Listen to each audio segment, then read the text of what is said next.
যুদ্ধের আগুন কি আবার জ্বলবে উপমহাদেশে? ভারত পাকিস্তান সীমান্তে টান টান উত্তেজনা, পাহাড়ে রক্ত, আকাশে যুদ্ধ বিমানের গর্জন। ভারত পাকিস্তান যুদ্ধ কি আসন্ন? পাকিস্তান সেনাবাহিনীর তৎপরতা এখন আর কল্পনার বিষয় নয়, তা যেন বাস্তবের দিকে হেঁটে চলেছে দ্রুত পায়ে। যুদ্ধের মেঘ জমে উঠেছে উপমহাদেশের আকাশে। ঠিক সেই মুহূর্তেই পাকিস্তান সেনাবাহিনী শুরু করেছে বড় পরিসরে সামরিক মহড়া। ঢিলা রেঞ্জে তারা পরিচালনা করেছে সরাসরি গুলিবর্ষণ অনুশীলন ও সামরিক প্রশিক্ষণ। বিশ্লেষকদের মতে এই মহড়া যুদ্ধের প্রস্তুতির ইঙ্গিত, এ যেন যুদ্ধের পূর্বাভাস।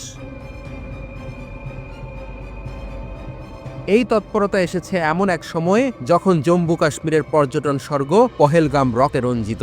এক বিভীষিকাময় সন্ত্রাসী হামলায় নিহত হয়েছে ২৬ জন পুরুষ পর্যটক এবং স্থানীয় একজন কাশ্মীরি বাসিন্দা। এই হামলার পর গোটা অঞ্চলে ছড়িয়ে পড়েছে ভয়, আতঙ্ক আর ক্রোধ।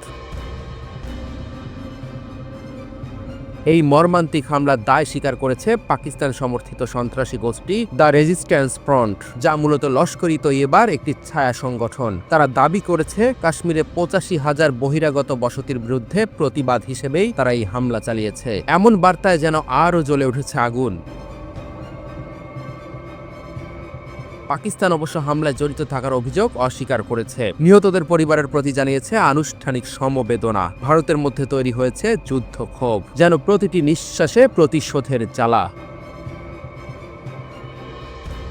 ভারতের প্রধানমন্ত্রী নরেন্দ্র মোদী এই হামলার দায়ীদের খুঁজে বের করে কড়া শাস্তির প্রতিশ্রুতি দিয়েছেন। শুধু যারা ট্রিগার টেনেছে তারাই নয়, তাদের নির্দেশদাতা ও সহযোগীরাও রেহাই পাবে না। এই হুঁশিয়ারি এখন সীমান্তের ওপারে বাজছে যুদ্ধের দামামা হয়ে। কাশ্মীর এখন যেন রক্তে রাঙা যুদ্ধক্ষেত্র।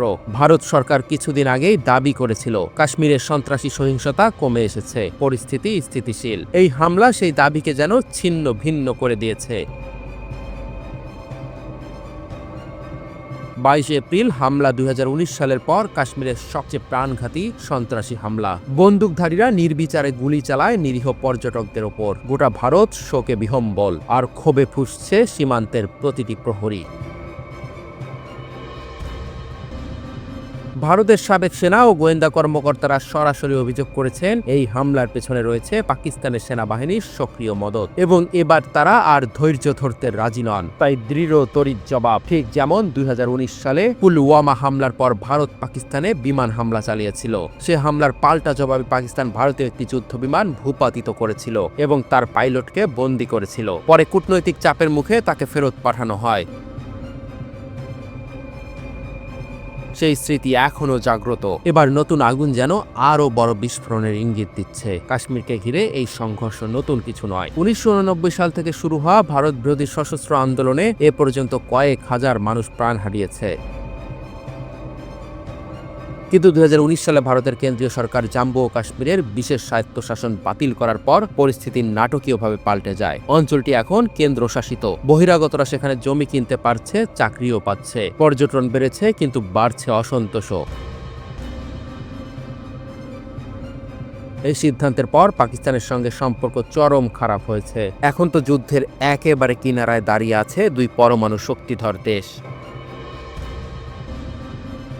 সম্প্রতি পাকিস্তানের সেনাপ্রধান জেনারেল আসিম মুনির কাশ্মীরকে আখ্যা দিয়েছেন আমাদের শিরার ধমনীর সঙ্গে যুক্ত। তিনি ঘোষণা দিয়েছেন, আমরা কাশ্মীরকে ভুলব না, কাশ্মীরি ভাইদের ন্যায়সঙ্গত সংগ্রামের পাশে থাকব।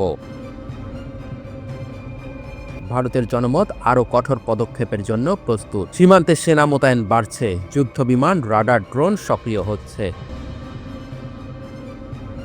ভারত যেন বলছে এবার আর শুধু প্রতিবাদ নয়, জবাব আসবে বন্দুকের নল থেকে। উপমহাদেশের আকাশ যেন ভারী। ভারত পাকিস্তান যুদ্ধ কি আবার ফিরে আসবে বিধ্বংসী রূপে?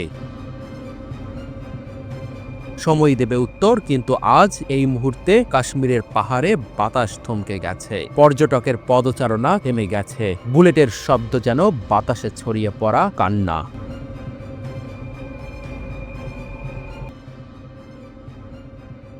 পাকিস্তানের তৎকালীন প্রধানমন্ত্রী নওয়াজ শরীফের ফোনে সরাসরি যুক্ত হন মার্কিন প্রেসিডেন্ট বিল ক্লিন্টন। তিনি বোঝানোর চেষ্টা করেন পারমাণবিক পরীক্ষা পাকিস্তানের জন্য কতটা বিপজ্জনক হতে পারে। তিনি অনুরোধ করেন যেন পাকিস্তান এমন আত্মঘাতী সিদ্ধান্ত থেকে সরে আসে। কিন্তু এসব অনুরোধে কোনো কাজ হয়নি, থামানো যায়নি পাকিস্তানের পারমাণবিক কর্মসূচি। তারা তখন পূর্ণ উদ্যমে এগিয়ে যাচ্ছিল এই লক্ষ্য পূরণের পথে। তবে মার্কিন যুক্তরাষ্ট্র অনেক আগেই পাকিস্তানের কার্যক্রমের ওপর কড়া নজর রাখতে শুরু করেছিল। সারা বিশ্বের নজরে ছিল তখন পাকিস্তানের দিকে, কারণ এর কিছুদিন আগেই তাদের প্রতিবেশী ভারত পারমাণবিক বিস্ফোরণ ঘটিয়ে অঞ্চল জুড়ে চাপ সৃষ্টি করেছিল। একে শুধুই প্রতিবেশী বলা যায় না। 1947 সালে স্বাধীনতার পর থেকে ভারত পাকিস্তানের সম্পর্ক বৈরী। কেবল কথার লড়াই নয়, সে সময় রীতিমতো যুদ্ধে জড়িয়েছে তারা। 1998 সালেও এমন এক উত্তেজনাপূর্ণ পরিস্থিতি তৈরি হয়েছিল যা যে কোনো সময় যুদ্ধের রূপ নিতে পারত। এই সময়েই 1998 সালের মে মাসে ভারতের তৎকালীন প্রধানমন্ত্রী অটল বিহারী বাজপেয়ী ঘোষণা দেন, ভারত 14 বছর পর সফলভাবে পারমাণবিক বিস্ফোরণ চালিয়েছে। 11 থেকে 13 মে পর্যন্ত 3টি ভিন্ন ধরনের বোমার পরীক্ষা চালানো হয় পোখরান সামরিক অঞ্চলের মাটির নিচে। এই পরীক্ষার মধ্য দিয়ে ভারত আনুষ্ঠানিকভাবে পরিণত হয় এক নতুন পারমাণবিক শক্তিধর রাষ্ট্রে। বিশ্বের নানা প্রান্তে এর বিরুদ্ধে নিন্দার ঝড় ওঠে। ভারতের এই পরীক্ষা পাকিস্তানের জন্য ছিল এক দিক দিয়ে সরাসরি হুমকি, আরেক দিক দিয়ে সেটা ছিল তাদের সার্বভৌমত্বে আঘাত। ভারতের অন্যান্য সামরিক পদক্ষেপের মতো এই পারমাণবিক কর্মসূচিও যে পাকিস্তানকে লক্ষ্য করে, এটা প্রায় নিশ্চিতভাবেই বলা যায়। তাই সারা বিশ্ব দেখতে চাচ্ছিল পাকিস্তান এই চাপে কিভাবে প্রতিক্রিয়া জানায়। পাকিস্তান যে কোনোভাবে ভারতের পারমাণবিক পরীক্ষার জবাব দেবে, তা তখন প্রায় স্পষ্ট ছিল। বিশ্বের বিভিন্ন দেশ ও আন্তর্জাতিক সংস্থার পক্ষ থেকে পাকিস্তানকে বারবার অনুরোধ জানানো হচ্ছিল যেন তারা কোনো হঠকারী সিদ্ধান্ত না নেয়। নওয়াজ শরীফ প্রথম দিকে বেশ সংযত মনোভাব দেখিয়েছিলেন। তিনি বলেছিলেন, আমরা দায়িত্বশীলভাবে পদক্ষেপ নিতে চাই, আমাদের এই বোমা তৈরির সামর্থ্য আছে, কিন্তু আমরা গত 15 থেকে 20 বছরেও এর পরীক্ষা চালাইনি। ভারতের পরীক্ষার পর আমাদেরও সঙ্গে সঙ্গে পরীক্ষা চালাতে হবে এমন কিছু ভাবছি না। বাইরে থেকে পাকিস্তানের অবস্থান শান্তিপূর্ণ মনে হলেও ভেতরে ভেতরে পরীক্ষার প্রস্তুতি শুরু হয়ে গিয়েছিল। সরকারের অনেকেই মনে করতেন, ভারতের এই পদক্ষেপের জবাব না দিলে সেটা পাকিস্তানের জন্য অপমানজনক হবে। দেশের সাধারণ মানুষের মধ্যেও এই ব্যাপারে সমর্থন ছিল প্রবল। সে সময় পাকিস্তানের পারমাণবিক শক্তি কমিশনের গুরুত্বপূর্ণ সদস্য ছিলেন ডক্টর সামার মুবারক মান্দো। যেহেতু কমিশনের প্রধান তখন দেশের বাইরে ছিলেন, প্রধানমন্ত্রী জরুরি ভিত্তিতে ডক্টর মুবারক মান্দোকে ডাকেন। তিনি তাকে প্রশ্ন করেন, এখনই কি পাকিস্তানের পারমাণবিক পরীক্ষা চালানো উচিত, তার মতামত কি? জবাবে মুবারক মান্দো বলেন, ভারতের প্রধানমন্ত্রী এবং মন্ত্রীরা পারমাণবিক পরীক্ষার বিষয়ে যে বক্তব্য দিচ্ছে, তাতে আমাদের যদি কোনো জবাব না থাকে, তাহলে আমাদের সার্বভৌমত্ব, সম্মান ও প্রভাব ক্ষতিগ্রস্ত হবে। তবে এটা জানাই ছিল, যদি পাকিস্তান পরীক্ষা চালায় তাহলে আন্তর্জাতিক নিষেধাজ্ঞা আসবে, আর এটা দেশের ভূমির অর্থনীতির জন্য বড় বিপদ হয়ে দাঁড়াবে। এমন পরিস্থিতিতে পাকিস্তানের মন্ত্রিসভায় প্রতিরক্ষা সংক্রান্ত একটি গোপন বৈঠক ডাকা হয়। এমনকি সাধারণ পার্লামেন্ট সদস্যরাও এর খবর জানতেন না। সেই বৈঠকে সবাই একমত হন, ভারতের জবাবে পারমাণবিক পরীক্ষা করতেই হবে। বৈঠকে সিদ্ধান্ত হয়, দ্রুততম সময়ের মধ্যে পরীক্ষা চালানো হবে, তবে পুরো প্রক্রিয়াটি থাকবে গোপনে। ডক্টর মুবারক মান্দের নেতৃত্বে শুরু হয়ে যায় প্রস্তুতি। পরীক্ষার স্থান নির্ধারিত হয় চাগি পর্বতমালার একটি নির্জন অঞ্চল, বেলুচিস্তানে মাটির নিচে।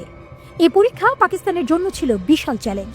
একদিকে সারা বিশ্বের চোখ রাঙানি, আরেকদিকে ব্যর্থ হলে আন্তর্জাতিকভাবে চরম লজ্জার মুখোমুখি হতে হতো। এমন অবস্থায় প্রধানমন্ত্রী ফোন করেন ডক্টর মুবারক মান্দোকে, জিজ্ঞেস করেন সফল হওয়ার কতটা সম্ভাবনা আছে। মুবারক মান্দো তাকে আশ্বস্ত করেন, আমরা আগে কখনো এমন পরীক্ষা করিনি ঠিক, কিন্তু আমরা আত্মবিশ্বাসী, আমরা পারব। প্রধানমন্ত্রী তখন বলেন, আমরা ব্যর্থ হলে আমাদের মান সম্মান থাকবে না, আমাদের প্রতিবেশীরা আমাদের নিচে ঠেলে দেবে, কাজেই সফল হওয়াটা খুবই জরুরি। ততদিনে মার্কিন যুক্তরাষ্ট্র সহ পশ্চিমা দেশগুলো বুঝে গিয়েছিল পাকিস্তান পরীক্ষা করবেই। তারা চাপ সৃষ্টি করতে থাকে। এমনকি বিল ক্লিন্টন প্রস্তাব দেন $5 বিলিয়ন অর্থ সহায়তা। কিন্তু পাকিস্তান সিদ্ধান্তে অটল থাকে। পশ্চিমা দেশগুলো হুঁশিয়ারি দেয়, পরীক্ষা চালালে কঠিন নিষেধাজ্ঞা আসবে। অবশেষে এলো সেই দিন, 1998 সালের 27 মে। ডক্টর মুবারক মান্দো বিবিসিকে বলেন, আমি দিনভর টানেল আর বাংকারগুলো চেক করেছি। যন্ত্রপাতি, কেবল সবকিছু ঠিক আছে কিনা বারবার যাচাই করছিলাম। ঘরে গিয়ে মাঝে মাঝে চা খাচ্ছিলাম, ভাবছিলাম কি করছি আমি। এত হেঁটেছি, হয়তো 10 থেকে 12 কিলোমিটার হয়ে গেছে। সন্ধ্যার দিকে মনে হলো এবার সব আল্লাহর হাতে, পরীক্ষা তো আগামীকাল। একটু ঘুমানোর চেষ্টা করলাম। রাতের আকাশে তখন অসংখ্য উপগ্রহ, মনে হচ্ছিল যেন সবাই নজর রাখছে। 28 মে সকাল হতে না হতেই শুরু হলো চূড়ান্ত প্রস্তুতি। দিনটি ছিল উজ্জ্বল, বাতাসও ছিল স্থির। সব প্রস্তুতি শেষে ডক্টর মুবারক মান্দো তার দল অবস্থান নেয় বিস্ফোরণ স্থল থেকে 30 কিলোমিটার দূরে। নির্ধারিত সময় এলে তিনি নিজে বোতাম না চাপিয়ে ইঞ্জিনিয়ারকে বলেন চাপ দিতে। ইঞ্জিনিয়ার জানতে চান কাউন্টডাউন করব। জবাবে মুবারক মান্দো বলেন, এসব পুরনো কায়দা বাদ দিন, শুধু আল্লাহু আকবার বলে বোতাম চাপুন। ইঞ্জিনিয়ার তাই করলেন। তারপর সবাই চেয়ে রইল পর্বতের দিকে। 1, 2, 3 সেকেন্ড কেটে গেল, কিছু ঘটল না। সবাই উদ্বিগ্ন, অনেকেই দৌড়াদৌড়ি শুরু করে দিল। 20 সেকেন্ড, তারপর 30, কিছুই নেই। ডক্টর মুবারক মান্দো বলেন, আমার হার্টবিট বেড়ে গিয়েছিল, কিন্তু করার কিছু ছিল না। অবশেষে 32 সেকেন্ডের মাথায় শক্তিশালী কম্পন অনুভব করা গেল। সবাই তখন বোঝে এটাই সফলতা। 3 সেকেন্ড পর দেখা গেল কালচে ধূসর পাহাড়টি হয়ে গেছে সাদা, বরফের মতো। এই সাদা রং ছড়িয়ে পড়ছে বাম থেকে ডানে প্রায় 25 কিলোমিটার এলাকা জুড়ে, ঠিক যেমনটা ফ্রান্সের আলজেরিয়ান পার্বত্য অঞ্চলে ঘটেছিল। পরদিন ইসলামাবাদ থেকে প্রধানমন্ত্রী নওয়াজ শরীফ ঘোষণা দিলেন, পাকিস্তান সফলভাবে পারমাণবিক পরীক্ষা চালিয়েছে। তিনি বললেন, আমরা নিরাপত্তা হুমকিকে উপেক্ষা করতে পারিনি, জাতীয় সুরক্ষার স্বার্থেই এই সিদ্ধান্ত নিতে হয়েছে।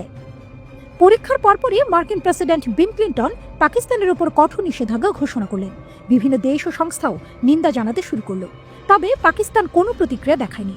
ডক্টর সামার মুবারক মান্দো মনে করেন, এই পরীক্ষার মাধ্যমে পাকিস্তান শুধু পারমাণবিক শক্তিধর দেশেই পরিণত হয়নি, বরং ভারত পাকিস্তানের মধ্যে যুদ্ধের সম্ভাবনাও অনেকটা কমে গেছে। শক্তির ভারসাম্য তৈরি হয়, দুই দেশের প্রধানমন্ত্রীদের একই টেবিলে বসে আলোচনার পথ তৈরি হয়েছে।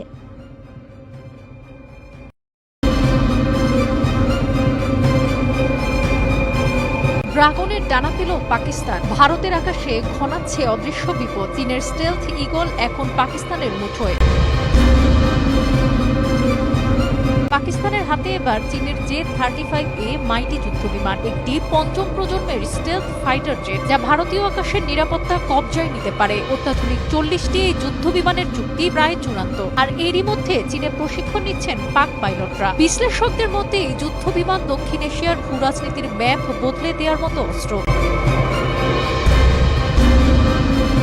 পাকিস্তানের যুদ্ধবিমান ভারতের চেয়ে 15 বছরে গিয়ে পাকিস্তানের সাবেক এয়ার কমোডর জিয়াউল হক শামসি দাবি করেছেন, পাকিস্তানের পঞ্চম প্রজন্মের J-35A বিমান পাকিস্তানি বিমান বাহিনীর শক্তি বৃদ্ধি করবে, কারণ আগামী 14 থেকে 15 বছর ভারতের কাছে এমন কোনো বিমান থাকবে না। J-35A এর স্টেলথ টেকনোলজি, টুইন ইঞ্জিনের সুপারসনিক গতি এবং শত্রুর রাডার ফাঁকি দেওয়ার ক্ষমতা এটিকে বিখ্যাত F-35 এর সমকক্ষ করে তুলেছে। ভারতীয় বিমান বাহিনী এখনো 4.5 প্রজন্মের Su-30 MKI ও রাফালের উপর নির্ভরশীল। এমন পরিস্থিতিতে চিরপ্রতিদ্বন্দ্বী পাকিস্তানের শক্তি বৃদ্ধিতে ভারত কিভাবে প্রতিরোধ করবে?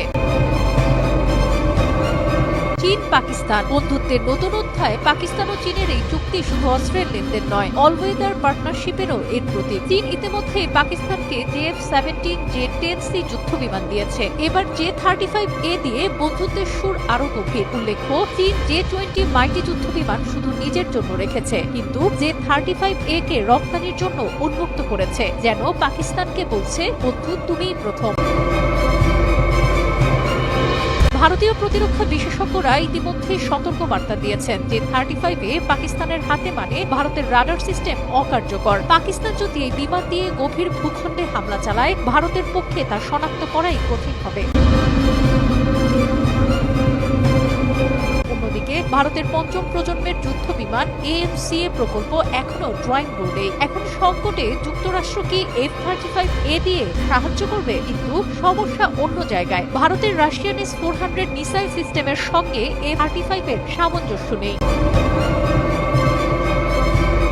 মার্কিন F-35 ভার্সেস চীনের J-35A কে জিতবে স্টেলথ যুদ্ধ। চীন যদি পাকিস্তানকে J-35A দেয়, তাহলে যুক্তরাষ্ট্র ভারতকে F-35A দেওয়ার সম্ভাবনা জোরালো। কিন্তু এখানে টানটান উত্তেজনা। F-35 এর দাম আকাশ ছোঁয়া, আর AMCA প্রকল্পে বিলম্ব। ভারত কি সিদ্ধান্ত নেবে? বিশ্লেষকরা বলছেন, এটা পশ্চিমা ও চীনা প্রভাবের লড়াই।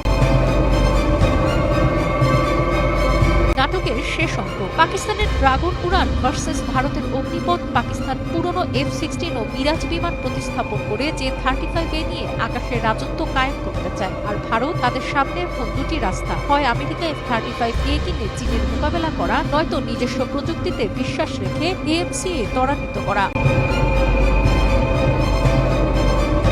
আকাশে চলছে স্টেলথ তলোয়ার। পাকিস্তানের J-35 চুক্তি দক্ষিণ এশিয়াকে একটি নতুন স্নায়ুযুদ্ধের দিকে ঠেলে দিচ্ছে। চীনের এই কৌশলগত পদক্ষেপ শুধু পাকিস্তানকে শক্তিশালী করছে না, বরং গ্লোবাল আর্মস মার্কেটে নিজের দাপট প্রতিষ্ঠা করছে। ভারতের জন্য এটি চরম সতর্কতার সময়, যেন আকাশে অদৃশ্য শত্রুর বিরুদ্ধে লড়াইয়ের প্রস্তুতি নেওয়া ছাড়া কোনো বিকল্প নেই।